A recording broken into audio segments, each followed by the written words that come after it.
Hello, my name is Martin, and today we're going to talk about setting positions to play your drum properly.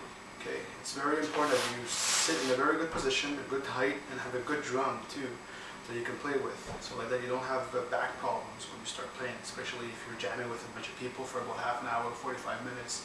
Trust me, you want to have a good posture to keep a good rhythm, otherwise you're going to get tired, and not only your back, but also your shoulders and your arms. You don't want to strain them, you don't want to use wrong movements. Okay, so I'm going to guide you through that, and I'm going to start with the djembe. Of course, this one is, like I said, it's a little bit small for me.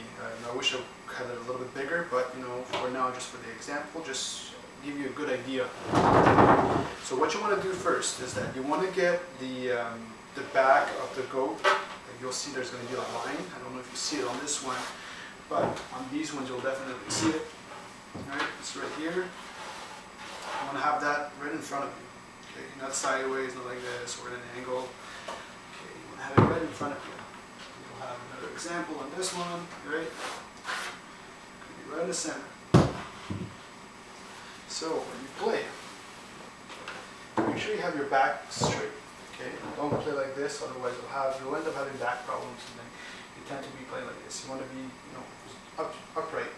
Okay, shoulders down. Don't start moving them this way, unless if you want to start play with the rhythm and play a little bit, then you can start moving your body like this, right? And actually, I found that it helps for certain rhythms, because like then you can go in like 1, 2, 3, 4. Okay, but you always keep your back straight.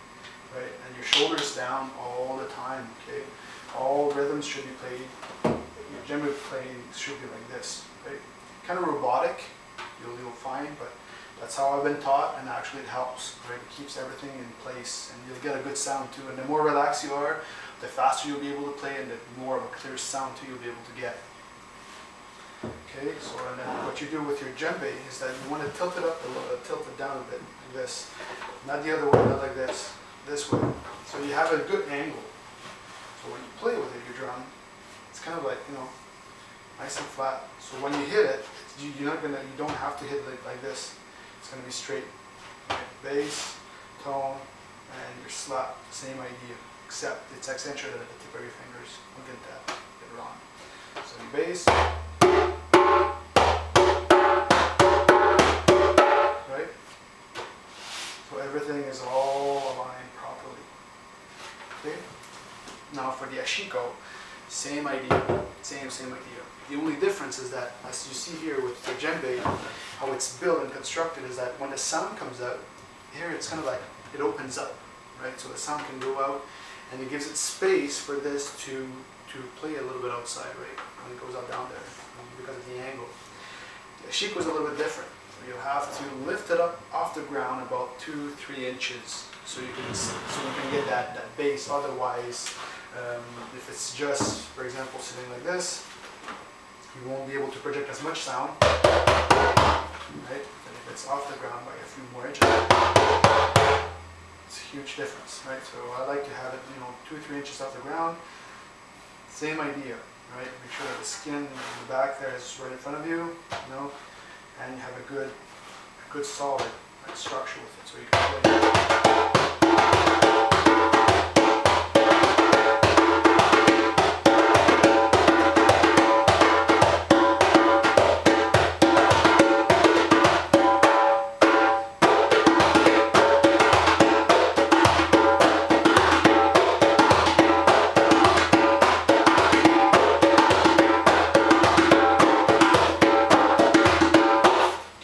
Once you get comfortable with the basics of just how this move, the hand exchange, then you can start putting rhythm, right?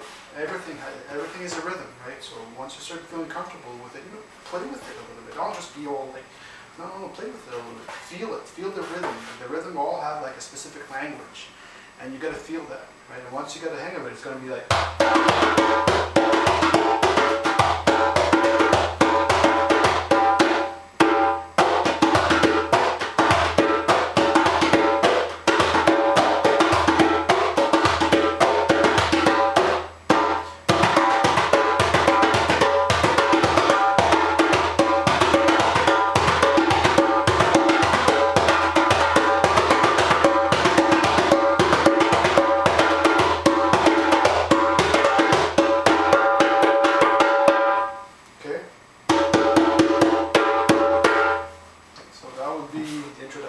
to the stand, sitting, sorry. And if you have any questions, please feel free to send me an email and I'll give you some feedback, okay? So as long as you have a good posture, like the posture, I can overemphasize that because, you know, at the end, it's your back, right? And you want to make sure you have a good, strong back, and if your foundation is nice and solid, everything's going to be nice and solid, okay? And again, so on the next video clip, we'll be talking about the 3 sounds, the 3 main ones: the bass, the tone, and the slap. The slap is going to have a specific section just for itself, so we have a little bit more of an understanding, okay?